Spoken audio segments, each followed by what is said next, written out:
bro. You know, Social media, this is one of the few positivities of social media, bro. It's a lot of negativity of social media, but I look at social media as an optimistic side of it. Yeah. Right? Is it opened up the playing field, it even up the playing field for everybody to succeed, bro. Yeah. The opportunities are right in front of us, but like if we have this victim mindset, if we're still stuck in our environment, right, where we're like in this little trap, in this little bubble, in this little circle, which like that freaking keeps your mindset so small. Yeah.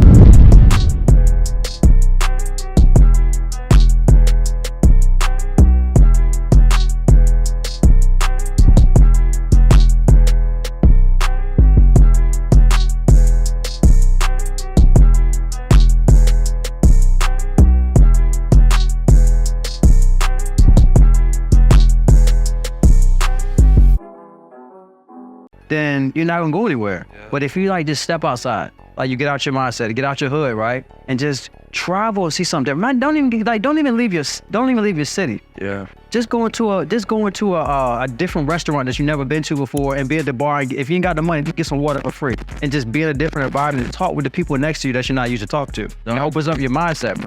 And I think a lot of people, like, again, yes, we were as minorities once were slaves in handcuffs with physical chain. Right. I feel like we still transmute those physical chains and we put them onto mental chain, right? And it's like, hold on, it's like a lot of minorities still are in that slave mentality, not realizing that those handcuffs been off. You just place them on your mind. You know, and that's why education, you know, and but education, when we use the word education, a lot of people think going to college, you know, like going to school and whatnot. But education is, to your point, it can be environmental. It can be a environmental education. It can be you going to a new environment, and the environment itself is providing you with education. It can be, like you said, it can be people, right? It's like, it's cliche, but it's like the people you surround yourself with. It's like how much, everything is education, believe it or not. Like everything you consume, everything you see, it's the flow of education. Right. So it's like, where are you getting your education from,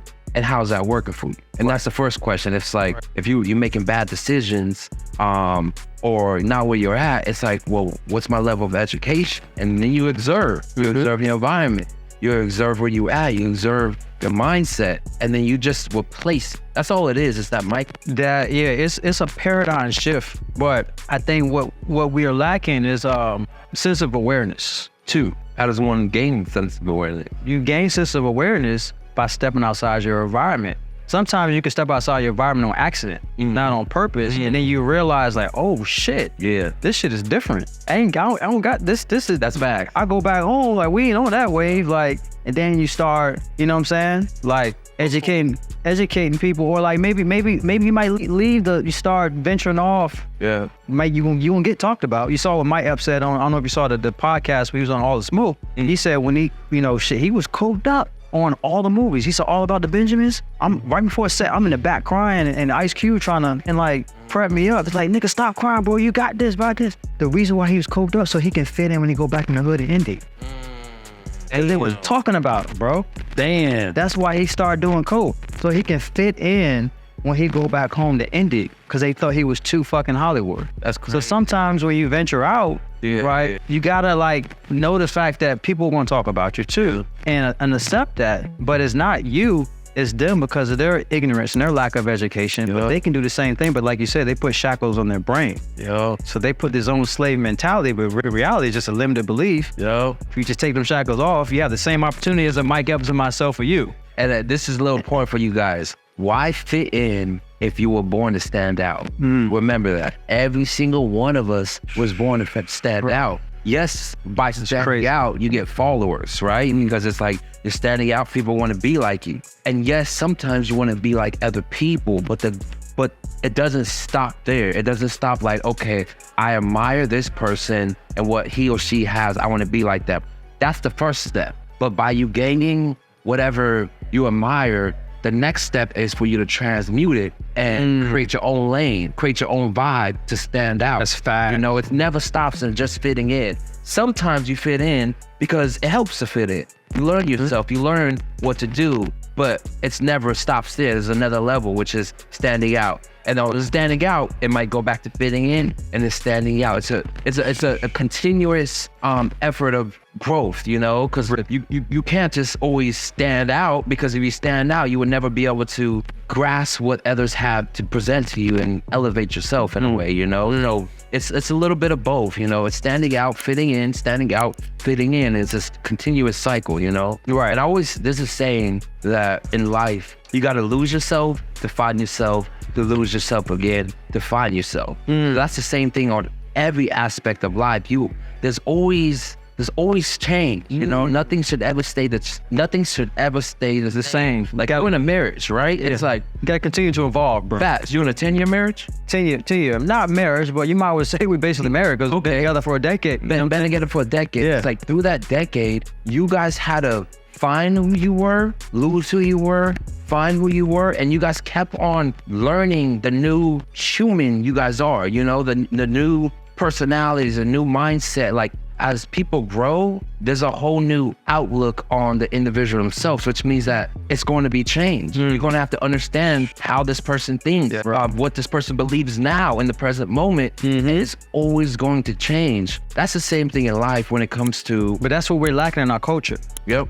We don't want to change. We don't want to change. You go back to your hood, I go back home to my hood, right? Motherfuckers still doing the same shit from 20 years ago. You know what I'm saying? Like literally like 20 years ago, and it's like going back to the sense of awareness. Like we just step out. Yeah. You know what I'm saying? Like I just say like I'm from Norfolk, Virginia. Okay. Like most of my family's from Norfolk. And I just say if I go back to Norfolk. Yeah. Okay. There's a city called Williamsburg, Virginia. If we just drive 45 minutes from Norfolk to Williamsburg, Virginia, like that's a different environment. Yeah. This is so. Yeah. Like they don't take nothing but a little bit of gas money. But I just know people that's from Norfolk for the most part, right? Yeah. They stay in Norfolk. They stay in that city. You probably where you from too. Yeah. Exactly. And I live in LA. Like there's people I met from that live in Compton, from Inglewood, never really left the city, bro. They never even left the state of California. They're too busy pleasing the hood. Too busy pleasing the hood, bro. Yeah, it's like, hold on. Like hood is like these niggas in like Calabasas up the street. Yeah. Go to Calabasas and go to like the coffee, like go to a restaurant in Calabasas. You know what I'm saying? Go to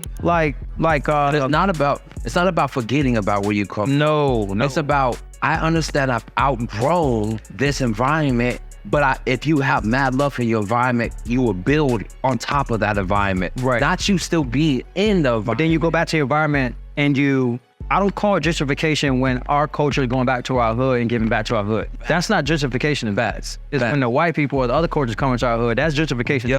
Yep. So if we, you leave your hood, right? You grow, you evolve, because that's needed. That's needed. You gotta get out the environment, but it should come back and you give back. Yep. You know what I'm saying? Give what wasn't there before. Right. Because how much love you, because for one, the hood made you. Exactly. So it's like, since the hood made me, I want to give back to it, but I want to give back to it in the version I am right now. And that might be, cleaning up the streets, giving those people who need food, whatever. Building affordable houses. I shout out to Russell Westbrook. Yeah. He's doing that in this hood. Yeah. I think he's building over 180 affordable houses. Like, I don't know if you know that, but that's giving back. Tell me if you know the homie, hold on. Yeah. And his name is Chris Senegal. Have you heard of Chris Senegal? The person I have in my brain is like, he's foreign. Yeah, it's you can't really see him because. Oh yeah. I know of him. Yeah, I know of him. I met him. Yeah, he's doing a new development project. Exactly. Yeah, he's doing focus. And Brandon, I don't know if you know Brandon. Brandon, can't remember his name.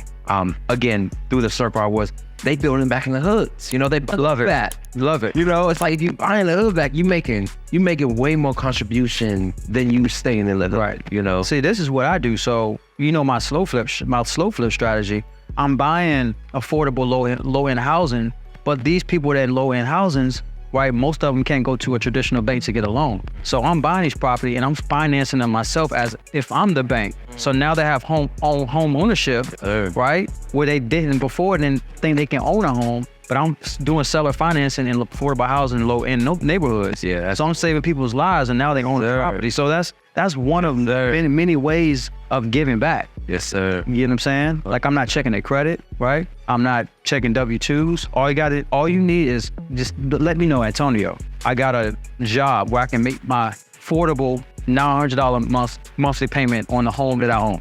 You get what I'm saying? That's smooth. Yeah, you're not trying to use them as a pawn. You know, actually trying to give back to them. Giving back to them, bro. You know, and it's like, again, I feel like we can have these conversations because we both grew up in the lower class, right? And it's like, it's one of those things where it's not like we were completely suburb talking about this stuff. It's like, bro, my mom, my whole life sold weed growing up. So it's like, I had no father, I had no guidance, I had nothing. So it's like, I'm in that statistic of an average person in the hood. I didn't make choices of the average person where I hood, right? But I'm in that statistic. But from my point of view and the way I'm thinking, it's like, what practical advice can I give someone who's in that situation? My life completely changed. Of course, I was a ball player, but that doesn't mean I had the mindset. It's like the mindset was still playing ball, trying to make it to the next level. But my life completely changed when two things. The first thing is when I discovered personal development. A lot of people, they don't know what personal development is. If they do, they don't know how important it is. That is a must. I don't care who you are, bro.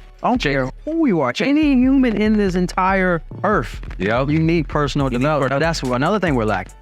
And then we think about it from, we come from the same cloth, right? That's corny. Personal development is corny. Reading is corny. Reading corny is corny. Going to therapy, that's corny. Like corny, or it's like, oh, you gotta something gotta be like mentally wrong with you to do therapy. Yes, sir. You know what I'm saying? Like, no, you need all of that shit, bro. You need therapy because you need personal development. Go back to that. Those needs. Give that game. It's like, when it comes to, most people think you need therapy because something is mentally wrong with you. Believe it or not, something is mentally wrong with every one of us. Absolutely, bro. You come from the lower class. Your upbringing, the shit you seen, that thing you heard, that is trauma. That is straight. It is so, bro, that just being in the lower class, stuck in the environment that you're not aware that you're stuck in, is trauma. Automatically. We all come from trauma. Yeah. We all got different traumas. Yes, sir. But that one thing, the height in trauma. That one thing, the shackles that's stuck in our brain. Yes, we come